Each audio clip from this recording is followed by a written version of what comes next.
तुकाई देवीच्या नावानं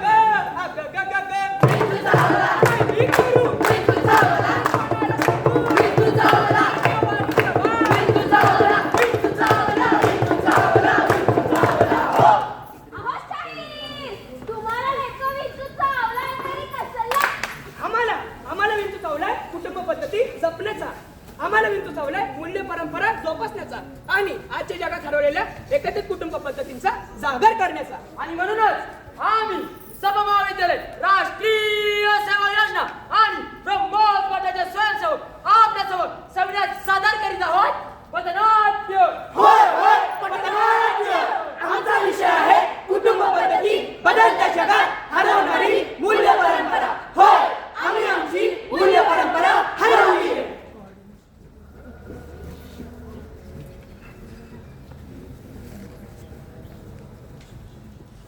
आजचे घर विभक्त आणि व्यस्त कुटुंब.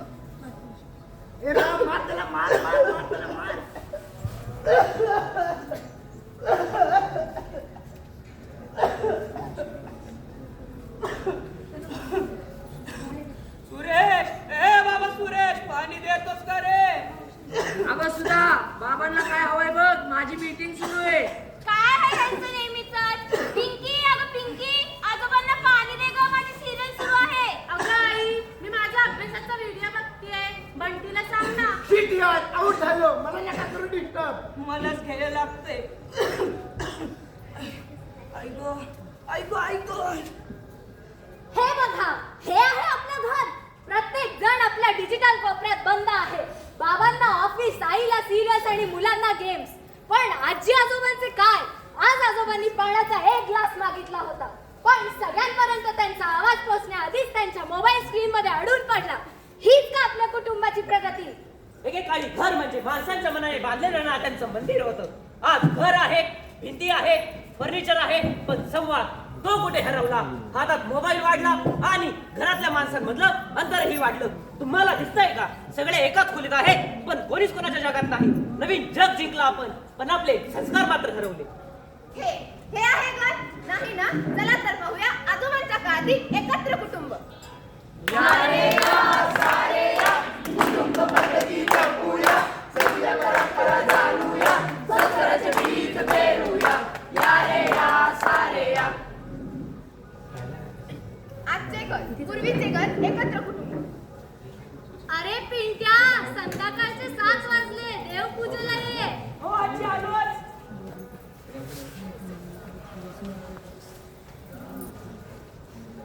शुभं करोति कल्याणं आरोग्यं धनसंपदा शत्रुबुद्धी विनाशाय दीपक ज्योती नमस्तुते. आगाय ग पिंट्या, पाणी आण रे. हो बाबा आलोच. आई जेवण काय केलंय? पुरणपोळी. अरे वा, पाणीपुरी.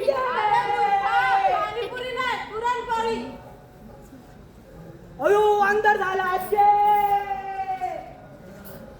मला भूताची गोष्ट सांग ना ग. अरे थांब रे बाबा, जरा पहिले जीवन घेऊ. अगं सुधा, जेवण झालं का ग? एकत्र बसू. हो हो सासूबाई आले. शेवटची पोळी करतीये. आज पुरणपोळी केली आहे ना. अरे वा, आजची पंगत तर एकदम जोरात दिसते. घ्या बसायला आले. आनंद. हे घ्या बाळा, हे घ्या, हे घ्या आई, हे घ्या.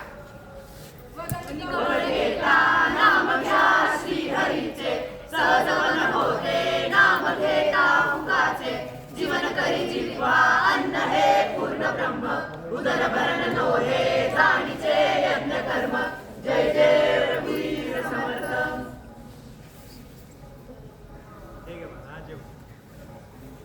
आयाच पोळी खूप भारी झाली. घे बाळा, अजून घे. जेवण वाया घालवायचं नाही. सासूबाई आपल्यावर घरातील प्रत्येक माणसं एकत्र जेवतात तोवर घराला घरपण येतो. मग बोला जय जय रघुवीर समर्थ. एकत्र कुटुंब आपल्याला हसण्याची संधी, नात्यांची जाणीव आणि जगण्याचा आनंद शिकवतो. आजच्या या जगात हे जसं हरवतच चाललंय नाही का?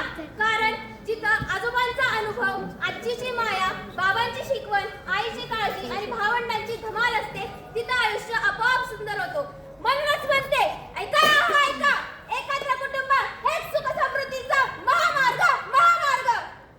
भावनांचे शोपीस नको, जीव अडकला नात्यात, मतभेद वाढते डोक्यात, गडगड वाढते डोक्यात, मतभेद वाढते डोक्यात, गडगड वाढते डोक्यात. आपण एक काम करा ना, 6 महिने आपल्या घरी 6 महिने दादाची घरी राहा. अरे 6 महिने करण्यापेक्षा महिन्याला 2.5 हजार तुला.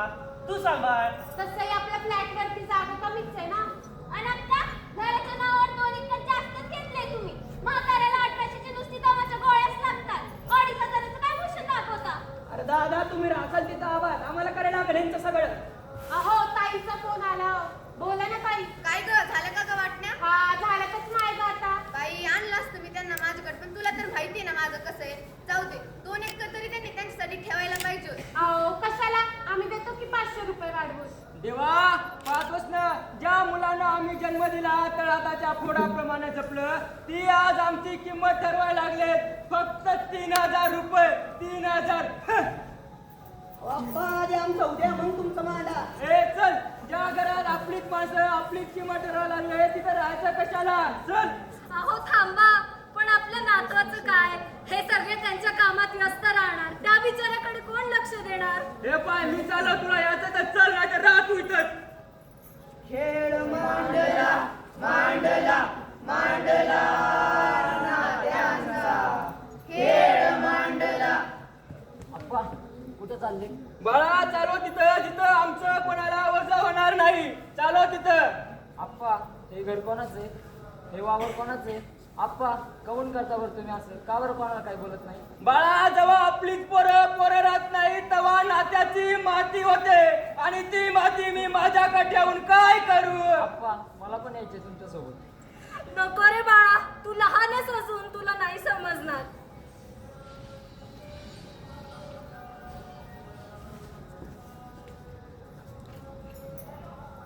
काही वर्षांनंतर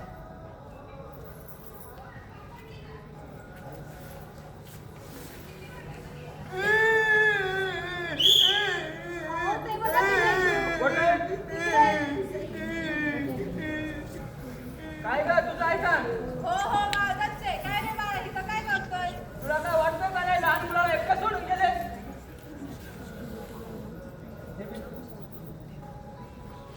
असंच लहान लेकरं तुम्ही सोडून गेले होते, काही वाटलं नाही. शिवा तू? आप्पा नाही रे बाळा तसं नाही. चला आप्पा आपल्या घरी चला. आप्पा आम्हाला माफ करा आप्पा, आमची चूक. सांगा तुमची काय चूक झाली सांगा. आमची चूक झाली. आम्हाला आई वडिलांचं ओझं वाटू लागलं. आमचं चुकलं. ज्यांनी आम्हाला जन्म दिला त्यांनाच आम्ही वर्ग केलं. आम्ही पैशांनी श्रीमंत झालो, मात्र भावनांनी मात्र हारलो. आमची चूक होती की आम्ही आमची चूक स्वीकारली नाही, आणि म्हणूनच मूल्य हरवत गेली. बदलत्या जगात मूल्यांची ज्योत पेटती ठेवूया. ती ज्योत उद्याला योग्य वाट दाखवेल. आणि म्हणूनच शाहीर म्हणतात, बया पाटच्या ग पारी कोण नव्यानं गाणं गातो, अन धक्का चावडीला